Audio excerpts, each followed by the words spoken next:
உன் பேர் என்ன? ரோசாப்பூ. என்ன ரோசாப்பூ? அப்பா வச்சது. செடியா? இல்லைங்க, பேரு. முழு பெயர்? அற்புதமணி ரோசாப்பூ.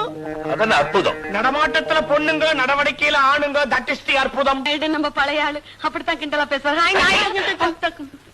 ஃபாதர் கொலையை பத்தி உனக்கு என்ன தெரியும்? அடக்கம் பண்ணிட்டாங்கன்னு தெரியும். இந்த கொலையில நீ சம்பந்தப்பட்டிருக்கேன்னு நான் சொல்றேன். அம்மா, பீட்டர் அடிக்கடி உன் கடைக்கு தான் வருவான். அம்மா, அங்க உட்காந்து நான் சதி திட்டம் தீட்டினீங்க. அம்மா, அவன் வேணுங்கிறவங்கிறதுக்காக அவனை நீ மறைச்சு வச்சிருக்க.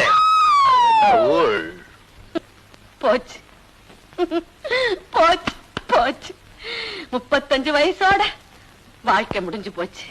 சைக்கிள் கடையில சைக்கிள் கம்பிய பிடிச்சுக்கிட்டு இருந்தவ இப்ப ஜெயில போய் ஜெயில் கம்பிய பிடிக்க போறா. ஞானப்பிரகாச தேவசகாயம். யாரது? எங்க அப்பா. சாந்தமணி அதிசய ராணி.